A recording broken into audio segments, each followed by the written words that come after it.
Hola, ¿qué tal? ¿Cómo les va? Soy el periodista Danilo Díaz y les quiero decir que se suscriban dándole a la campanita, compartan, le dan like a todas nuestras redes sociales. ¿Qué tal? Bienvenidos una vez más a la Pizarra D. En esta oportunidad con un volante que tenía gol, que jugó en la U, que jugó en Colo-Colo, en Unión Española, que como entrenador fue campeón con Universidad de Chile, que clasificó a Chile a los Juegos Olímpicos de Sydney 2000. Héctor Pinto, ¿qué tal? Muchas gracias por acompañarnos en la pizarra. No, gracias Danilo, a ti. Es un gusto de poder estar acá y conversar de fútbol y con una persona que maneja el fútbol y se sabe el No más fútbol, grande, conoce el no más fútbol de una grande manera nada. impresionante. No, de verdad que siempre yo lo he reconocido y me pregunta por qué no están en la tele donde se necesita este tipo de gente. Héctor, ¿cómo definimos al Héctor Pinto jugador? Era un volante, si me acuerdo, estaba chico, pero era un volante con mucho gol. ¿Ah? ¿Sabes qué? Yo cuando yo me vine a probar a la U, yo era delantero en mi infancia, goleador, y cuando me vine a probar a la U, había un jugador, Monito Galvez, Guillermo Galvez, espectacular, que yo nunca vi un jugador como él, y no llegó, jugó, pero no llegó más allá. Y me dijeron, no te vayas a probar de 9, porque el 9 es espectacular, hace 40 goles por temporada, una cosa así. Entonces yo dije, yo me probé de 10, y para mí el 10 soy un volante delantero, media punta, como se utiliza hoy día. Ya en esa época yo jugué así, como era bastante habilitador, y también hacía goles y habilitaba mucho, y entonces me entendía bien con la gente y me fui quedando más en el medio que delantero. Oiga, Héctor, la gente hoy día, las nuevas generaciones no recuerdan eso porque van a ser casi 50 años, pero uno de los traspasos bombásticos fue el suyo de la U a Colo-Colo, un jugador que era símbolo de la Universidad de Chile y pasaba en ese momento al archirrival cuando ya el clásico ya se había instalado, el clásico Colo-Colo-La U en los años 70, ya era el clásico que conocemos. Me acuerdo, fue muy comentado en esos años. ¿Cómo vivió ese momento pasar de la U a Colo-Colo? ¿Cómo lo recibieron en Colo-Colo? Sí, mira, fue muy rápido todo. Yo me acuerdo que estábamos jugando una liguilla para clasificar a Copa, y lo que me acuerdo un poco es que jugamos contra Colo-Colo, el último partido, yo le hice un gol a Colo-Colo un día, hasta creo que fue un día viernes, no sé por qué recuerdo esa parte, y el día lunes siguiente, me llamaron de Colo-Colo, me llamó Simián, Alberto Simián, que en ese momento era presidente de Colo-Colo, y me llamó a conversar y me ofrecieron, estuve todo un día en las oficinas de él, eh, estuve todo un día, fue en la mañana y no llegábamos a acuerdo, y yo me puse muy firme en una posición. Digo, si yo me iba de la U, me tenía que ir a un lugar, ¿no es cierto?, que también fuera de la misma serie, misma categoría, y realmente si ellos me querían, bueno, tenían que pagarme. Entonces, una negociación muy larga. Yo tuve todo un día, y en la tarde, sí llegamos a un acuerdo porque el club se puso de acuerdo con el presidente de la U y se firmó ahí, y yo dije, ¿qué hice? Y me sorprendí mucho porque de la noche a la mañana, al otro día ya era jugador de Colo-Colo, muy publicitado todo. Entonces me empezaron a llegar muchos llamados, qué sé yo, preguntándome de esto, de qué pasaba con lo de Colo-Colo, que yo venía ahí, cómo me iban a recibir. Y la verdad que a mí la gente del hincha de Colo-Colo me recibí bien, y además yo me los gané porque ves que la vez que le hice gol a la U, lo celebré, qué sé yo, y todo, y me entregué. Pero sí tuve algunos problemas. Ya. Y se los voy a contar porque esto es un poco anecdótico. En ese tiempo la dirigente de la Barras era mujer, se llamaba Celia Gaona. Y yo por tradición, por cábala, por lo que se quiera, casi toda mi ropa es azul. Siempre he visto más de azul que nada. Y, y me llamaron a una reunión de la Barra. Y me dijeron, Héctor, ¿por qué tú vistes de azul si estás en Colo-Colo? Y le dije, no, porque siempre mi vestimenta, casi todos mis chalecos, todo, es de color azul. Entonces me dijo, no lo puedes usar más porque estás en Colo-Colo y en Colo-Colo se usa el blanco. Bueno, no usé el blanco, pero no usé más el azul tampoco con ellos. Así que fue una anécdota y que ahí me pusieron las cosas bien claras. Pero sí, como hice eso, sí, ellos me respetaron y hasta el día de hoy me respeta. Yo veo un hincha hoy día y el hincha con cariño me saluda, hincha Colo-Colo. Y Héctor, en ese momento, cuando pasa de la U a Colo-Colo, ¿era sin representante? ¿Toda esa negociación fue solo? Sí, sin representante. Bueno, mira, en esa época si hubiera estado con representante, pucha, hubiera sido fantástico. Porque el desgaste que tenían ustedes Era con un los dirigentes desgaste, era y muy además que grande. nosotros no sabíamos, yo estaba en la U y en la U nos decían, ya firma, firma por tanto, qué sé yo, tantos años, ya ok, pues uno jugaba más se encariñaba, la U me dio toda la formación, hice toda mi carrera ahí, entonces yo estaba muy agradecido de ellos. La U me pagó estudios, me hizo de todo, me trajo de Huina a Santiago, entonces yo estaba muy agradecido, por eso es que el cambio fue brusco para mí, porque fue de la noche a la mañana y a un rival que era un rival en esa época, pero... Héctor, y después, bueno, va a Unión Española, la última etapa como jugador en Unión Española, ya una Unión Española que empieza a tener algunas dificultades económicas, y la carrera de técnico parte en Unión. Sí, la carrera de técnico ¿Cómo? parte en la Unión. Ahí le pica el bichito, ¿cómo llega No, para sabes ser que entrenador? yo ya, el bichito de técnico ya lo tenía. Fuimos con Fernando Carvalho, fuimos como 6 jugadores a hacer el curso a Francia, a Vichy, Francia, y siendo jugador de Unión. Y ya lo teníamos, yo ya era profesor de educación física, me había recibido y todo. Y término de año, bueno, terminé y el presidente de Unión en esa época, se me olvida siempre el nombre, Alfredo Vega puede haber sido. Alfredo Vega, don Alfredo Vega, que a mí me estimaba muchísimo, y me dijo, Héctor, tú no te puedes ir de Unión, te ofrecemos el equipo. Y yo le dije, no, ¿cómo si estoy recién retirado? Mi pensamiento era otro. No, me dijo, tienes que hacerte cargo tú, qué sé yo. Y yo insistí en que no, que yo tenía otro proyecto, qué sé yo, que quería hacer toda una carrera. Bueno, me dijo, como tú eres profesor de educación física y preparador físico, y sabes de fútbol, conoces el fútbol, creo que te integres al equipo técnico que había en ese momento en Unión. Mario Moreno, Víctor Celada, eran 3 o 4. Y me dijo, tú que eres profesor, hazte cargo de la parte física. Bueno, ya le dije yo, ok, y trabajé como preparador físico, hicimos una pretemporada en el Estado Español, bien poquito, porque a los pocos meses a Mario Moreno le ofrecieron un contrato en Bolivia. Ya. Y Héctor me dijo, don Alfredo, ¿eres tú o no es nadie? ¿Eres tú o se van todos?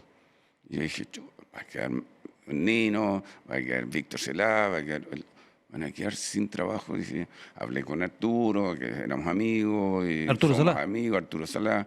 Y le dije, Arturo, me están ofreciendo esto, ¿qué te parece a ti? Hablé con toda la gente que me recomendaba, que me recomendara qué hacía. Y la verdad me dijeron, tómalo.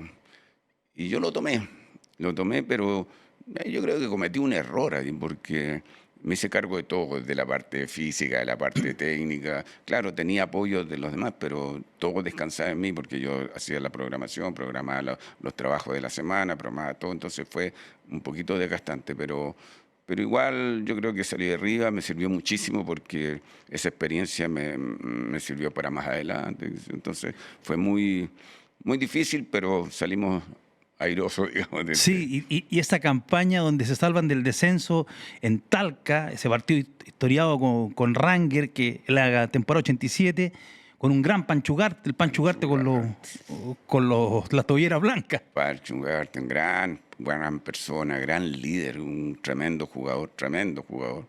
Y sí, me recuerdo eso, nosotros... Era muy raro en ese tiempo que un equipo grande que en los años 70 venía de ser campeón permanente, haber jugado la final de la Copa Libertadores, tuviera que pelear el partido por el descenso. Sí, claro, sabes que cuando lo toma Mario hizo un equipo bien, de acuerdo, él también quería mucha Unión, entonces Unión no tenía los recursos económicos, entonces no se podía contratar mucha gente y bueno, tuvimos que pelear hasta el final. Nosotros prácticamente los últimos partidos, 4 o 5 últimos partidos, los vivimos, pero nos concentramos incluso para todos esos partidos.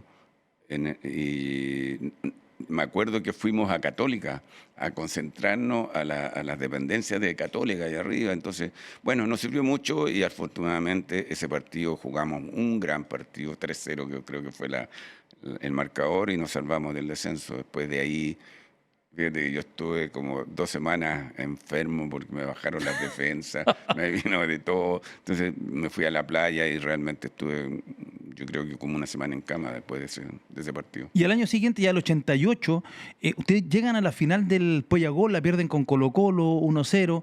Era un equipo que uno veía a los jugadores, estaba Ronald Yar, jugaba el Lito Cabrera, Carlos Díaz, el zaguero central. Me parece que estaba el Chifli Roja también, de zaguero. El Rápido Roja, Juan Roja. Rápido Roja, que era espectacular. Cristian Saavedra. Sí. Era un equipo que tenía esa idea suya, Héctor, de jugar mucho por abajo, Sí, de intentar tener siempre la pelota. ¿Sabes que hicimos un gran partido, me acuerdo, con Colo-Colo de Arturo? Nos ganaron ellos en el complementario. Y bueno, fue un tremendo campeonato, periodo que se dio, creo que se llama Copa Chile, ¿cómo se llama? Copa Chile se llama. Y fue muy bueno de parte nuestra porque ya los jugadores habían agarrado la onda, ya sabían lo que nosotros queríamos, cómo íbamos a trabajar, había mucha unión con ellos y salimos ahí, pero vino después el gran problema que yo le dije a la directiva que yo tenía que darle descanso a algunos jugadores porque no lo habían tenido, íbamos a ir poniendo, íbamos a ir rotando. Me dijeron, bueno, haz lo que tú creas, haz lo esto. Pero los 2 partidos que perdimos ya hubo problemas y en un partido, me acuerdo que fuimos a Talcahuano, lo perdimos y a la vuelta ya no estaba. Igual me llamaron por teléfono donde yo estaba y me dijeron que no firmara ningún finiquito, que querían que yo siguiera y yo le dije que no, que ahí me di cuenta que mi idea era hacer todo un trabajo en la formación y después ver lo que pasaba. Y para allá quería ir, Héctor, después de esa campaña, pero antes de eso, Unión Española acaba de descender la temporada que se fue. ¿Cómo vio y vivió sin ser un hincha de Unión Española, pero ser una persona que estuvo muy identificada con el club, como jugador, como entrenador? ¿Cómo vivió esa campaña y como un hombre de fútbol? Nosotros lo vemos siempre en los estadios, en la Copa UC, por ejemplo, lo vimos ahí en el Claro Arena, que va siempre al estadio. ¿Por qué cree que Unión bajó? Porque no se baja por un partido y se baja por muchas cosas. Esta es una secuencia de cosas que se vienen equivocando y se equivocaron mucho en las contrataciones, diría yo. No fueron los aportes que realmente Unión necesitaba. Y no eran grandes precios ni nada, sino que eran los jugadores precisos para que esto funcionara. Desgraciadamente no se dio así, las contrataciones no fueron los resultados esperados. Y lamentablemente, claro, a mí me dolió mucho, yo estuve muchos años en Unión, entonces me dolió mucho este descenso y bueno, es de esperar que esto le sirva y pueda volver lo antes posible al fútbol profesional, que es donde tiene que estar. Tiene su lindo estadio, tiene su linda hinchada, tiene el Estadio Español que los apoya, y hay una hinchada que también la colonia española está muy cerca del equipo. Héctor, ¿y por qué toma, después de haber estado en el fútbol profesional como entrenador, primer equipo en Unión Española, al jugado incluso una final con Colo-Colo, por qué toma la decisión de decir, me voy a trabajar al fútbol joven? Empieza a trabajar en la Católica, después está en las selecciones menores, pero ¿por qué toma esa decisión? Porque las lucas están siempre en los primeros equipos. Hay una cuestión mucho más vocacional, me parece, en el fútbol joven. Por vocación. ¿Sabes qué? Yo cómo me di cuenta, yo que me retiré del fútbol el 85 y mis primeros pasos como técnico, bueno, después de todo lo de Unión, me fui a trabajar a Estadio Italiano y del Estadio Italiano a la Escuela Italiana. Y yo ahí me di cuenta que mi vocación era enseñar. Y dije yo, por aquí va mi camino, este es mi camino, y esperé y empecé en el Estadio Italiano, hice mis primeros pasos como técnico amateur, y después en el año 90 me llamó Fernando Carballo, Nacho Prieto, y me fui a Católica. Y ahí en Católica tuve como 7 años, 8 años. Y después va a la selección y viene ese hito para el fútbol chileno. Chile había ido a los Juegos Olímpicos del 52, en los Juegos Olímpicos del 84, el equipo del Marinero Carrasco, y clasificamos Londrina con un equipo. Cuando uno empieza a ver los jugadores, el partido definitivo, por ejemplo, había jugadores como David Pizarro, estaba Pablo Contreras, Rodrigo Tello.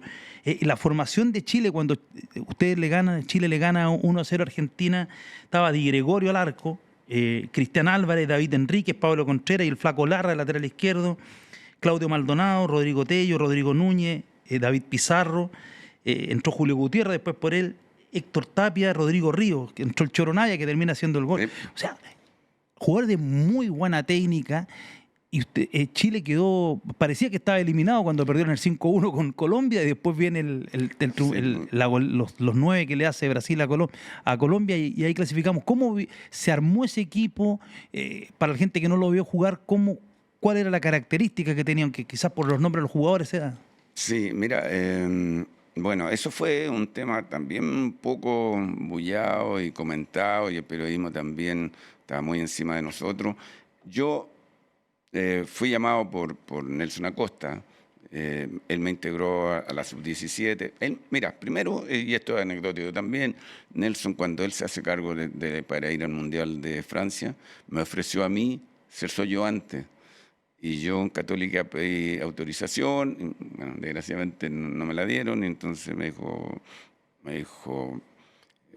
que me esperara un poco, y después se dio la oportunidad de la sub-17, sub-20. Cuando estábamos en la sub-20 me dice: tú te vas a hacer cargo de esto, te vas a preparar esto, vas a preparar este equipo, porque él estaba a cargo de la adulta. Entonces lo preparamos, hicimos pretemporada, anduvimos con ellos, y estaba todo planificado, porque él iba con nosotros al torneo, a Londrina, iba a los 2 partidos primero, y después él se venía a Santiago a hacerse cargo de la adulta, y yo tenía que seguir allá. Estaba todo planificado, no era que él me dejó, porque por ahí decía que él me dejó allá y me dejó con el 5-1 ese que nos hicieron. Bueno, fue así, él se tuvo que venir y me quedé yo. Porque Chile se preparaba para la eliminatoria de Japón-Corea, del debut era con Entonces, Argentina. Él estaba muy metido allá, pero la preparación y todo lo demás, él me dio a mí. Y bueno, nos hicieron el 5-1 y prácticamente estábamos eliminados. Y hubo mucha crítica porque Nelson se vino, porque yo me quedé allá, como que decían que yo no tenía experiencia, qué sé yo. Pero bueno, el cuento es corto. Yo hablé mucho con Nelson, y Nelson en ese momento, los primeros partidos lo hacía con línea de 3, ¿no es cierto? Y jugaba de otra manera. Y yo me di cuenta que no estábamos para eso, porque dejaba mucho espacio, que estaba complicado. Y lo llamé por teléfono y le dije: Nelson, voy a cambiar el sistema, voy a jugar de esta manera. Me dijo Nelson, me dio toda la trucha, me dijo: haz lo que a ti te parezca. Me parece bien, me dio toda la confianza, cambiamos. Prácticamente estábamos eliminados, ahí hemos regalado montones de cosas, ropa, qué sé yo, nos veníamos. Y pasó lo que pasó, esa anécdota de que Brasil le hizo 9-0 a Colombia. Y bueno, ahí eso sirvió de motivación, hablé como esto, nos dan una nueva oportunidad y que hay que aprovecharla. De ahí salió mi eslogan, éramos el patito feo de la cuestión, porque estábamos entrando por una situación realmente que era anormal, que a un equipo le hicieran 9-0.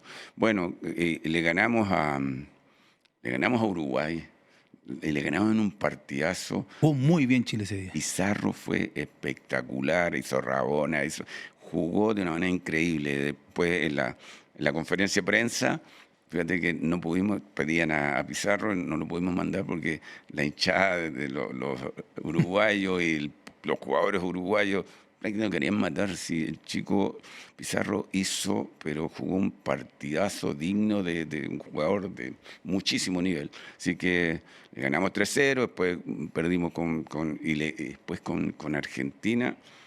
¿Cómo planificaron ese partido con Argentina? Era un equipo ¿Qué pasó? Mira, yo me preocupé mucho de Argentina. Argentina venía de ganar el otro grupo, venían invictos, qué sé yo y todo. Y yo veía que en ese estaba Peckerman, en ese equipo, él metía un equipo y después a los tantos minutos, en el segundo tiempo, inician por ahí y cambiaba todo y entraban los buenos, todos los que tenía, que ya ni me acuerdo tanto de los nombres de ellos, pero y lo hizo en varios partidos.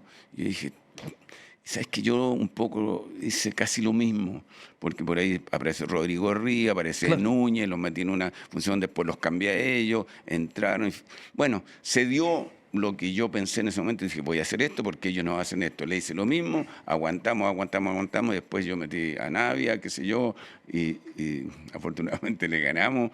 Tenían muy poco ellos tiempo para remontar, teníamos todo el público brasilero de parte nuestra, así que fue un gran partido y un gran logro para el fútbol chileno. Que después termina con la medalla de el bronce en Sydney, Exactamente. que debió haber sido oro. Que debió haber sido si nosotros a Camerún lo teníamos ganado prácticamente, y nos ganaron en los últimos minutos. Héctor, y después viene sigue en el fútbol joven, siempre en la formación, y agarra un equipo que el que clasifica, creo que el sudamericano fue en Ecuador, si es que no me equivoco, que clasifican al Mundial de Argentina. Un equipo que me tocó fui a ver el partido con Ucrania, que se perdieron con Estados Unidos, le ganaron a China, pero era un equipo que tenía nombres muy interesantes, partiendo Johnny Herrera, que estaba Hugo Droguet, el Chino Millar, Rodrigo Millar, Rodrigo.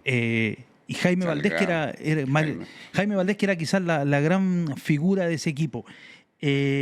¿Cómo se armó ese equipo y cómo lo definiría? ¿Cómo jugaba ese equipo? Bueno, fíjate que ese equipo se fue armando porque yo los tuve de antes, ya los conocía muchísimo, los armamos y era un equipo que, bueno, yo siempre intenté que jugaran fútbol más que... Por abajo. Claro, a ras de piso, que jugaran más en corto que en largo, que supiéramos manejar el balón, pero con dinámica. Teníamos los jugadores para hacerlo, lo hicimos. Y bueno, desgraciadamente, mira, no conseguimos, porque tú sabes que el problema que hubo con Sí, este equipo, de la lucecita roja. de la lucecita roja, y eso, venía un equipo y éramos un equipo bien afiatado y muy de amigos. Y como que ese problema que pasó, que no fue una culpa mía, fue una cuestión, no sé si llamarlo accidental, pero pasó. Y responsabilidad de los cabros en ese momento. Responsabilidad, sí. Y bueno, eso se produjo un quiebre en el equipo. Yo incluso, fíjate que yo estaba renunciando para ir al Mundial y claro, estábamos a 3 días en realidad y no lo pudimos, no lo podía decir, yo iba a quedar ahí una tragedia más o menos grande y dije, no, ya, ok, esta cosa vamos a tratar de arreglarla allá.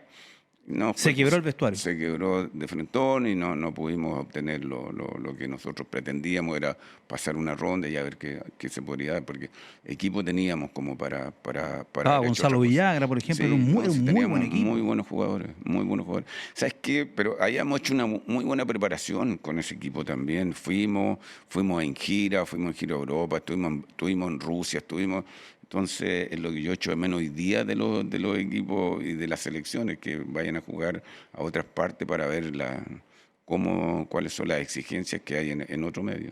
Héctor, y después ya retorna al fútbol de primera división, Universidad de Chile, y el año 2004, cuando salen campeones de la apertura, le ganan a Cobreloa a la final en Calama, pero parten con un 4-0 rotundo en el Estadio Nacional frente a Colo-Colo. Sí, claro. Mira, yo estaba en la selección ayudándole a Olmos. Estaba preparando una selección, creo que era también para ir a los Juegos Olímpicos. El preolímpico 2004, claro. Claro, y estábamos ahí y de repente también hubo un cierto acercamiento. Estaba el doctor Orozco, que en paz descanse, de presidente, y en algún momento se me nominó a mí dentro de una esquina de técnico, una esquina creo que fue, y bueno, se decidieron porque yo estaba en la selección, me había llamado Juvenal, y bueno, estábamos ahí y hubo la elección, creo que fue muy peleada esa elección. Y bueno, el doctor Orozco optó por mí, me llamaron, renuncié a la selección, me fui a la U, hablé con el doctor Orozco, Héctor, ¿qué quieres? 2 años. Y yo, fíjate que le dije, ¿sabes qué? Yo voy a firmar por 1 año. Yo quería 1 año, dije yo. Si me va bien, les voy a cobrar el doble. Le digo. Si me va mal, bueno, para ustedes no va a significar mucho gasto, qué sé yo. Y afortunadamente me fue bien, les cobré después lo que había dicho, y después hubo hartos otros problemas que me tuve que Ya venía renunciar. la época de la quiebre de la U, Venía, sí, ya pues, venía, ya venía. ya venía. Pero ese equipo, el de 2004, me recuerdo, se armó desde atrás también. O sea, Adrián Rojas con el paraguayo Espínola le apuntaron medio a medio. Lo primero que pedí yo, un defensa paraguayo, a mí me encantan los defensas paraguayos. Lo primero que pedí, dije, me traen y de ahí empezamos. Lo trajo Solivaret, ¿no? Creo que sí. Diego Solivaret, sí. Sí, creo que sí. Espínola era un tremendo juez, un líder también del equipo, Cancino que corría y me dejaba agotadísimo. Sí. Cancino. Estaba apareciendo el Colocho, Sí, Colocho Iturra. Colocho conmigo. Estaba la Nona ¿no? Muñoz, Y Rivarola, no, Joino arriba. Joino arriba. Por eso se armó un equipo El con Cate Ibarra jugadores jugaba por la derecha. con jugadores que, claro, Cate, es que con Cate también tenemos una anécdota grande cuando yo lo invité a trabajar con nosotros. Iba atrasado a la reunión, a la primera reunión que teníamos, y dice que se tuvo que saltar, venía corriendo, lo dejó el bus, no sé, lejos, venía corriendo, tuvo que saltar todas las cercas del Estadio Nacional para llegar al Caracol Azul. Entonces es muy divertido cuando él lo cuenta.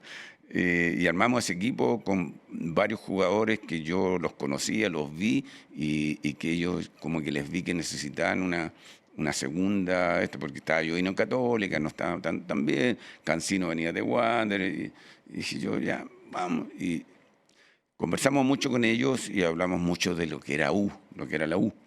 ¿Y qué es la U? La identidad U. Y dijimos que era un equipo aguerrido, un equipo que nunca daba nada por perdido, que tenían que luchar, pero jugar bien al fútbol. Y sabes que lo entendieron muy bien, hubo partidos que realmente demostramos esa característica que nosotros buscábamos y nos fue bien al final. También entramos a la última parte también éramos el patito feo de la película y logramos este campeonato impensado. Calama. Porque además hay que poner en su contexto, Héctor. Cobreloa se había armado, estaba Fernando Díaz en la banca, se había armado para ser campeón. Cobreloa venía a ser campeón de la Apertura y el Clausura 2003. 2003 había sido cuarto finalista de la Copa Libertadores y 2004 tenía un equipo en momentos económicamente muy malos para el fútbol chileno. Cobreloa estaba muy distanciado y tenía un equipazo, era el favorito absoluto. Absoluto, y jugar en Calama a la hora que jugábamos y todo era muy complicado. Pero fíjate que hubo algunos factores que allá a mí me sirvieron de mucho y al equipo le sirvió de mucho. Yo siempre lo he contado. Salimos a calentar y Cobreloa salió a calentar con una camiseta polera que decía campeón. Entonces ya se pusieron ahí y bueno, nos sirvió mucho de eso de motivación, pero ¿cómo? Y los jugadores llegaron, pero realmente después del calentamiento, pero ¿cómo? Ellos ya están campeones. Y yo, bueno, entraron y dimos la gran sorpresa, porque sí fue una gran sorpresa.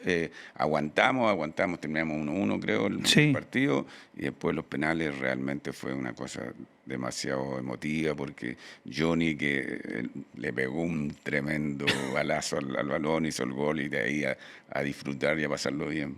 ¿Y cómo planificó ese partido? Porque el partido aquí en el Estadio Nacional, el 0-0, ustedes fueron, el estadio lleno, pero Cobreloa los maniató, no los dejó jugar.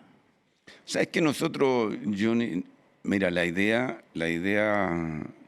era defenderse un poco más con el balón que metiéndose atrás, porque, bueno, nos armamos bien, es un equipo que trató de salir, ellos nos complicaron sobre todo los primeros minutos de cada tiempo, porque se nos fueron encima, pero nosotros teníamos los jugadores en el medio campo y adelante que supimos cuidar bien el balón, tuvimos el aguante como para soportar los 90 minutos y más de 90 minutos, pero como te digo, yo creo que esa motivación que del equipo de entrada, del calentamiento, a nosotros nos sirvió muchísimo.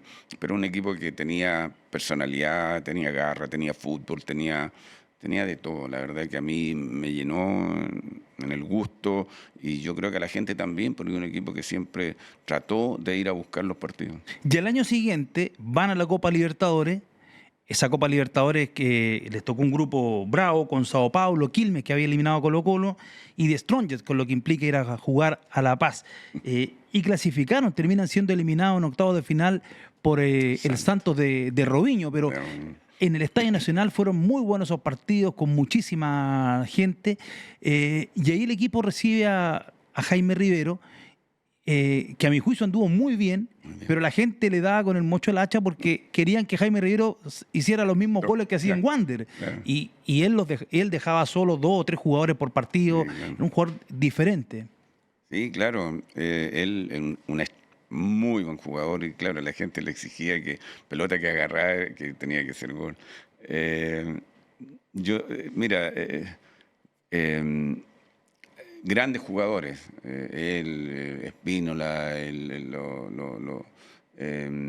le ganamos a A Santos en Santos, Santiago, que claro. eso sí que era 2-1 le ganaron a Santos, un claro, Santos que era... 2-1 y empatamos acá con Sí. Sao Paulo, o sea, y quedamos eliminados allá claro, porque Santos allá era cosa. Le hicieron los goles, sobre todo el Sí, 2-0, el sí, 3-0 pero bien adentro en el sí. segundo tiempo. Pero sabes que hicimos una muy buena campaña, un buen torneo, pasamos a esa, y, bueno, lo eliminaron allá. Creo que cumplimos, por lo menos con la expectativa, no era un gran equipo para hacerse más expectativas, pero sí para lo que hicimos, yo creo que sí, lo hicimos bastante bien. ¿Y cómo fue recibir, por ejemplo, un jugador como Marcelo Sala, que llega en el año 2005, ¿no? ¿Cómo fue recibir un jugador de esa envergadura, de esa categoría, Sí. en ese plantel? ¿Cómo un entrenador puede, no, yo no digo manejar, pero sí cómo conducir un grupo cuando llega un jugador de ese calibre? ¿Sabes qué? Sí, venía Marcelo y cuando a mí me dijeron Marcelo, pero no, ¿cómo es posible? Bueno, vino y yo creo que él fue un líder tremendamente positivo. Hablamos con él, me dije qué es lo que yo esperaba de él y qué es lo que la gente esperaba de él y lo que sus compañeros esperaban de él. Porque era el regreso del Matador a Sí, Chile, o sea, porque exacto. no era el regreso de Sala, era No, el claro. Matador, un jugador emblemático. No, y goleador y todo. Entonces hablamos mucho con él y él lo entendió y siempre fue de mucha conversación con él, mucho diálogo. Y es algo que sabes que a mí me caracteriza y bueno, una copia un poco de lo que es de Manuel. Y yo con cada jugador hablé muchísimo, me entrevistaba solo con ellos y hablábamos de su vida y hablábamos de todo un poco. Yo sabía lo que pasaba con él en su casa, en todos lados. Es algo que nos decía en este mismo programa, que nos decía Gustavo Huerta, con los jugadores que él lleva a El Salvador. Fútbol y familia, esa es la clave, decía él. Exacto. Y uno estaba enterado de todo lo que a ellos les pasaba. Entonces, por ahí yo me gané el afecto de ellos. Hubo disciplina porque también impusimos disciplina y ellos lo entendieron así. Si queríamos lograr objetivos, había que, ¿no es cierto?, tener un comportamiento notable. ¿Cuesta que el jugador chileno sea disciplinado? Yo creo que no tanto, sabes que hay que conversar mucho y estar cerca de ellos. El jugador chileno como que necesita que tú lo apañes, necesita que el abrazo, necesita que, oye, ven, conversemos, ¿qué pasa? Necesita preocupación, necesita cariño en el fondo, necesita eso. Yo creo que hoy día no sé si tanto, pero antes sí. ¿Y cómo define esos equipos de la U que dirigió Héctor? ¿Cuál fue el que más le gustó? Porque en una de esas a lo mejor le gustó más el de 2005 con relación al de 2004 que fue campeón. ¿Cuál fue el que le llenó más el gusto? ¿Cuáles eran las características desde el juego de esos equipos? Sabes que sí, es que el 2005 fue porque tuvimos grandes figuras. Estaba Marcelo, estaba también Riarola, que estaba también en su gran momento. Pero yo me quedo con el del 2004 porque de un equipo de varias jugadores que nosotros trajimos, armamos un equipo y supimos darle, de verdad, yo hablo mucho de la identidad U y hablamos de las características de la U, de esa identidad que siempre uno se enorgullecía de ello. Logramos conversar con ellos, decirles, llegamos al hincha, llegamos a todo. Y yo me quedo con ese equipo, siendo el otro equipo en nombre mejor que el primero, pero me quedo por todo lo que nosotros entregamos y por todo lo que hicimos y logramos un campeonato que hacía rato que la U no lo conseguía. Héctor, lo llevo a algo que usted maneja mucho, el fútbol joven, el fútbol de cadetes. Contábamos en el inicio de esta conversación que lo vimos en el torneo sub-17 de la Católica. ¿Cuál es su impresión actual de nuestro fútbol? Llevamos 3 mundiales fuera. Se acabó la generación dorada. Tuvimos una década prácticamente de gloria, de 2007 a 2017, pero lentamente nos fuimos quedando. Por un hombre de fútbol como usted, seleccionado nacional, ¿por qué llegamos a esto? Y hay un dato, lo conversábamos antes de iniciar el programa, que usted formó parte del equipo que pierde la clasificación Argentina 78, el 2-0 en Lima, un partido que al fútbol chileno le hizo mucho daño, sí, desde lo estructural. ¿Por qué cree que no hemos podido salir? Es que, ¿sabes qué? Mira, y esto es una crítica, no sé si bien mala, no sé. Llegan los empresarios, los que son los mismos que manejan jugadores, dueños de los equipos, y descuidaron el trabajo formativo. Hoy día no hay ese cariño, no hay esa preocupación. Es esa cosa que antes nosotros buscábamos del jugador y que fuera completo, y que hoy día lo único que se quiere es que rápidamente esté listo para hacer negocio y mandarlo afuera. Yo creo que ese es el gran problema hoy día, los torneos que no son los adecuados. Mira, yo de la sub-20, que también fui a verlo y un poco la seguí, la preparación, yo siempre dije, no era la más adecuada. Jugaron partidos internacionales no sé, a puerta cerrada. A puerta cerrada. Y yo dije, el primer partido que jugaron del Mundial Sub-20... Con Nueva Zelanda. Y yo dije, ¿cómo? Pero si estos chicos... mira, nunca supieron meterse la mano al corazón y cantar la canción nacional. Es una presión tremenda ahí. Entonces eso lo tendrían que haber vivido antes. Bueno, yo me alegro mucho hoy día me alegro mucho lo que está haciendo Católica. Católica ya está haciendo estos torneos nuevamente, y bueno, en la época nosotros fuimos varias veces a Europa con Católica. Yo fui varias veces a Europa con la U, fui con la selección, también estuvimos en varios torneos afuera. Entonces eso es lo que se ha perdido. Eso es lo que se ha perdido, la inversión que hay en el fútbol menor. Y que el chico realmente se dé cuenta de cuáles son las exigencias que hay en Europa, en Sudamérica, en todos lados. O sea, que ellos sientan y quieran un poco ser como ellos, a un nivel altamente competitivo. ¿Y qué le parece la norma del sub-21? Bueno, ojalá, mira, no me parece tan... Ojalá ya a esa edad estén listos para jugar. Yo adelantaría un poco las etapas, mejorando un poco los torneos, mejorando todo esto que estamos hablando, y yo creo que vamos a tener jugadores preparados antes de los 21. Ahora, yo también, fíjate que echo de menos, y no sé, es una cuestión que la tengo hace tiempo y se la comuniqué a algunos dirigentes. Aquí tienen que volver o fortalecer un trabajo de campeonato de reserva, que a los 17 o 18 años, a los 17 años ya los jugadores jueguen con algunos del primer equipo y sean realmente campeonatos competitivos. Yo vengo de 2 lugares, de México y China, que en México habían 2 divisiones, era la sub-17 y la sub-20, y la sub-20 me pasaban 4 o 5 jugadores del primer equipo y jugaban. Era un equipo reserva, pero altamente competitivo. Y en China también formamos un equipo, Manuel me pasaba 4 o 5 jugadores, entonces dejamos ahí una generación bastante buena con harta experiencia también en China. ¿Y qué tal la experiencia de trabajar en China? Porque con la cantidad de gente que tienen, uno dice, en 50 años más ¿sabes qué? Pueden ser campeones. Sí, bueno, China tenía un proyecto, cuando nosotros estábamos allá eran a 15 años. Y decían, en 15 años nosotros vamos a tener que estar ganando medallas y ser campeones de algún lugar. Y una experiencia realmente gratificante, difícil al principio, porque darse a entender y las costumbres y todo lo que nos tocó vivir con ellos fue un poco difícil, pero después cuando uno analiza dice, gracias porque viví esto, pude salir adelante, dejamos cosas interesantísimas ahí y yo creo que, bueno, desgraciadamente China se estancó un poco en esto de los proyectos, porque casi todos los clubes eran dueños de las inmobiliarias y la inmobiliaria en China empezó a fallar y ya no se llevaban tales jugadores, entonces empezó a fallar un poco. Finalmente, Héctor, siempre dentro del fútbol formativo, ¿cuál fue su balance del año que se fue, de 2025, con relación a los dos mundiales que jugó Chile, el sub-20 que lo vimos acá y el sub-17 que dirigió Sebastián Miranda? ¿Cómo lo vio? ¿Cree que hay madera, que estamos muy lejos, cosas para corregir?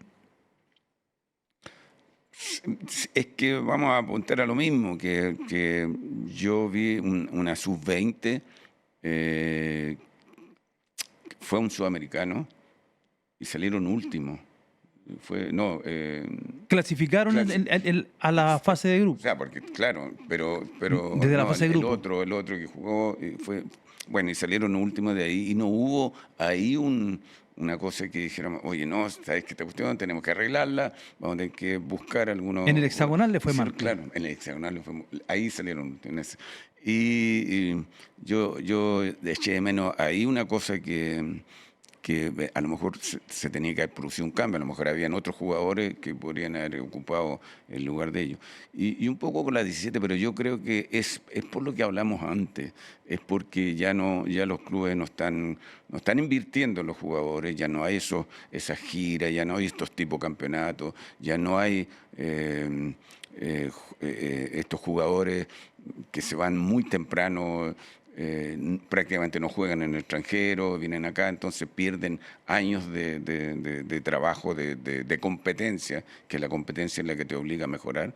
Pierden un montón de tiempo en eso, entonces vuelven a Chile, donde hay un campeonato que a mí por lo menos no me gusta, lo encuentro muy débil, no es tan competitivo, entonces hay que mejorar todo lo que es el trabajo formativo, la NFP, ojalá poder asesorarse con gente que se maneja en ese tema. A ustedes no los llaman, a ustedes son gente que tienen muchísimos más años en esto. ¿Los han llamado al actual directorio, por ejemplo? No, mira, yo siempre, bueno, hablamos de esa época, Fernando Carballo, extraordinario, con Fernando hicimos cosas muy, muy buenas, Pedemonte en Huachipato, estaba por ahí, habían otros técnicos que ya no están. El Gualo Humada en el Audax.